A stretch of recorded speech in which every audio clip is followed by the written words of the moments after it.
That is incorrect. What? That's wrong? No, it's not. You're an idiot.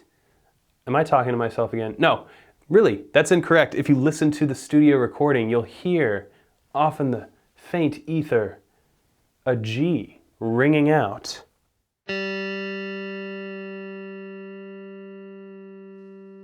But in this current method that most of us may learn, the G, which we play right here with our index finger, gets taken off the fretboard when we go down to the... So, we're playing the correct notes, we're just using the wrong fingers. Take a power chord, a D power chord that is, and then flip your fingers to invert that. And now, instead of using your ring finger, use your pinky and middle finger to execute that inverted power chord. You'll notice this frees up your ring finger and index finger. We're going to use those two for the 6th and 5th fret of the heavy E string and yield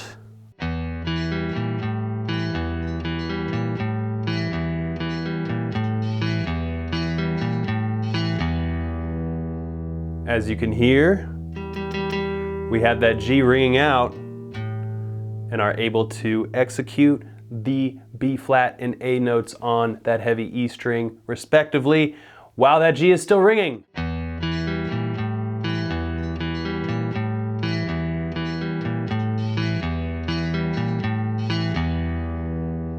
And this is corroborated by watching James Hetfield play the riff live. So, an easy guitar lick that you think is easy because it is, but you may not have been playing it correctly. Also, something completely unrelated to this video, but I want to tell you really quick.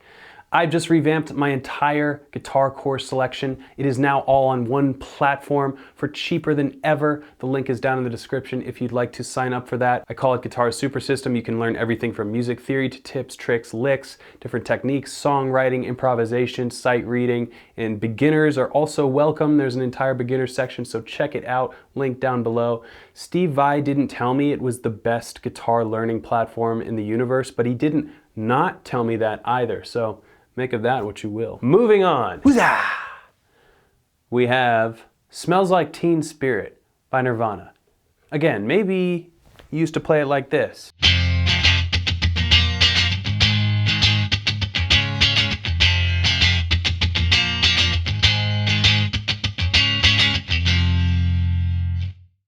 Sounds pretty close, right?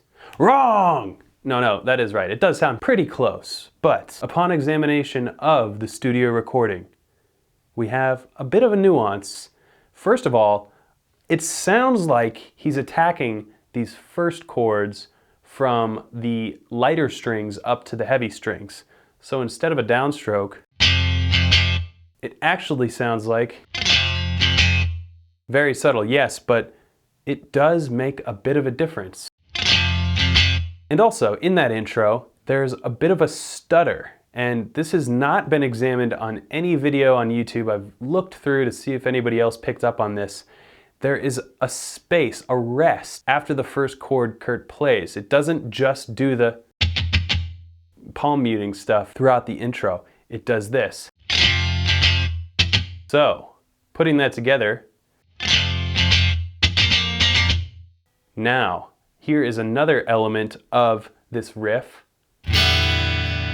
Open strings. He plays all the open strings in between the 1st fret and the 4th fret, switching between those chord shapes.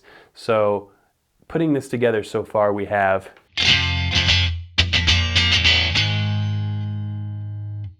already starting to sound exactly like the recording. So much different than... With that added stutter and open strings, it has really transformed this legendary riff into what it truly is. And following up to close this riff out, it does end with the consistent raking of the strings. So really the upstroke to start off the riff along with that rest before getting to the B flat power chord and the ringing open strings in between the 4th and 1st frets, transitioning between those chords, makes the riff what it is.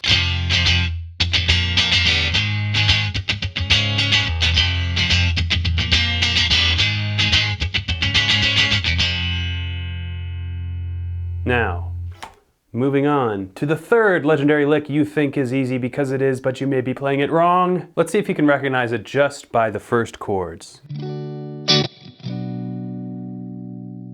I bet you did. It's Waiting on the World to Change by John Mayer. And this one's really easy.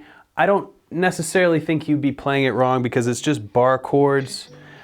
But I think it's useful to put on this list just because this is a really cool song to play if you're kind of new to the world of combining lead and rhythm guitar playing, because this has some really simple nuances that are worth showing you if you need a little tip on figuring out this style of guitar playing, because it is very simple to implement cool little licks.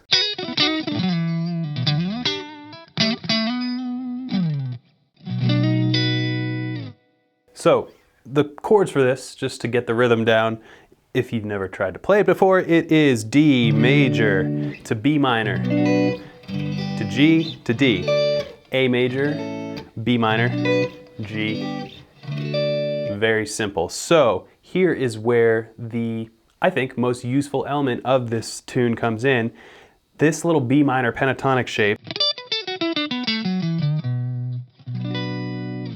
is where you can draw from to have these really John Mayer-y, John Frusciante, Jimi Hendrix-y type licks to insert in between these chord changes. So this is a really, really useful exercise. I still use this song sometimes when I want to work on my rhythm chops. I just throw on a metronome and play this chord progression and embellish as much as I want to. But to get started, you just have this very simple bar shape right here. And you can literally just do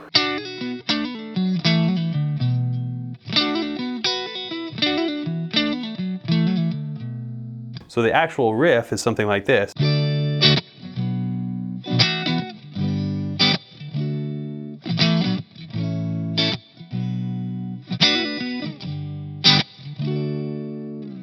So with this, we have a lot of room to practice.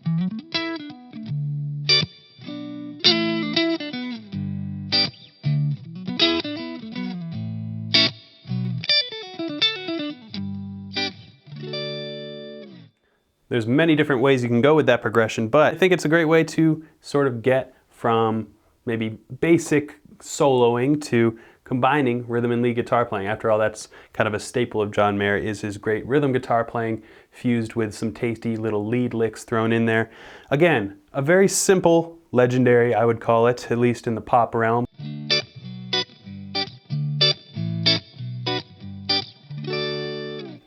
Legendary riff that you think is easy because it is, but you might not be playing it to its full potential.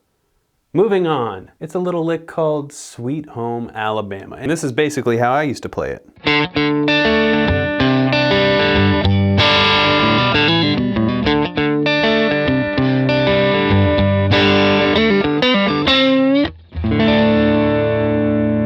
Well, there's a lot of little things that are incorrect in the way that I just played that, and overall, it's a pretty simple, I would say, lick. It's just a D chord, a C add 9, or whatever you want to call this sort of C, basic C chord. It feels like a G, but it's a C. And then, of course, the same shape, just in a G.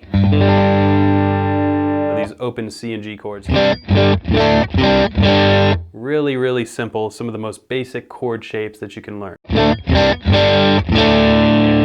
So the first difference is the amount of attacks on the root notes. And the first phrase goes like this, which I had correct. But here is where it gets its stank, its swagger. And this is such an important part of the riff. I can't believe I never played it correctly before. It's like a little gallop. And it does the same thing on the G. So before I had, but listen to it with the gallop.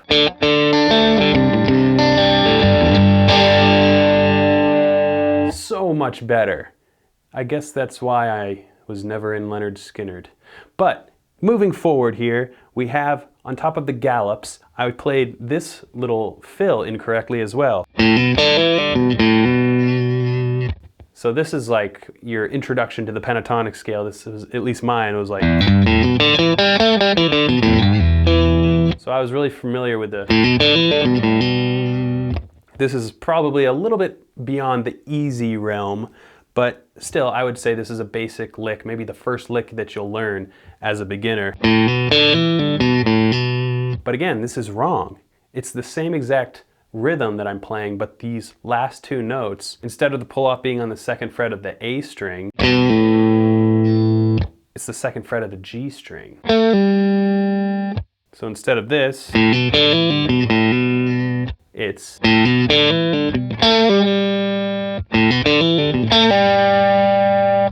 So a little bit more tricky. I wouldn't call it harder because the amount of movement your index finger makes is very minimal. So it's just a matter of readjusting. A lot of these riffs are really easy, but they may seem difficult if you're trying to relearn them because they've been programmed in you. When you were first learning to play the guitar, maybe you learned something some certain way and now you have to unlearn it. So that could be the only difficulty of this entire concept. But in total, we have something like this.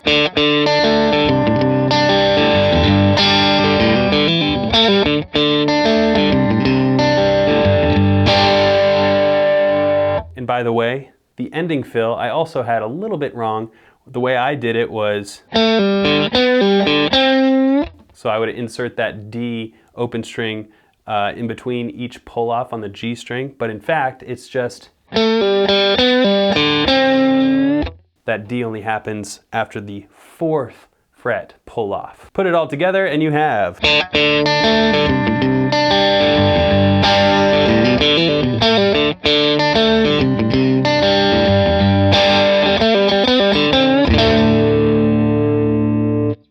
There we go.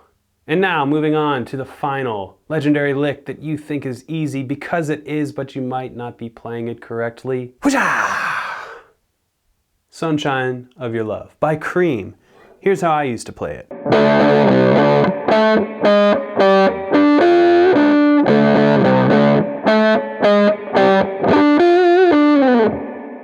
Now, there are certain elements that I had correct and certain elements that are dead wrong. Now, first of all, the coolest part of this song is the first notes, which are not power chords, which, by the way, there are no power chords in this riff, another mistake by me, but the first notes are individual notes, and it is so, so sweet to just that. Getting the intro right, there's just nothing like it. If a song is perfect, that's the only time I say learn it precisely and exactly. So instead of what I had, it is. And then play this, but it's an octave. So we have.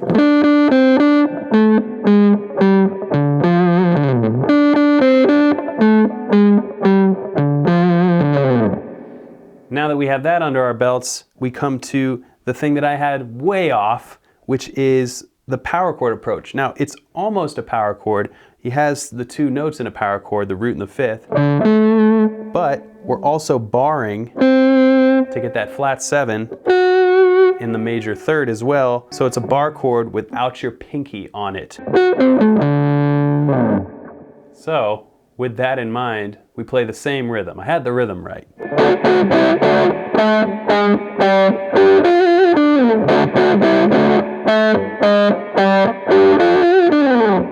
And on this we have, it's like a real kind of dirty, shuffly, you know, it's not necessarily, it's.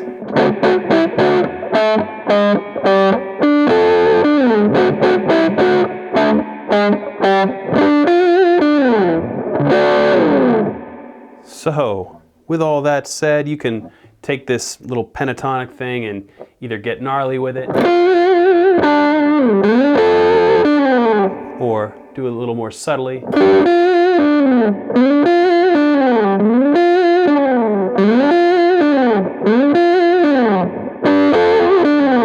Either way, I think, is all right with Eric. I asked him. He didn't return my call, but I'm pretty sure it's okay. All right, guys, that's gonna do it for legendary licks you think are easy, because they are, but you may not have been playing them correctly. I know I wasn't. I hope you enjoyed this series. I really don't think I'm gonna do another version of this video unless you submit suggestions in the comments section below. I mean, it's worked every other time. Maybe there is another version of this video out there that I could do. I will rely on you to suggest that, but until next time, keep shredding.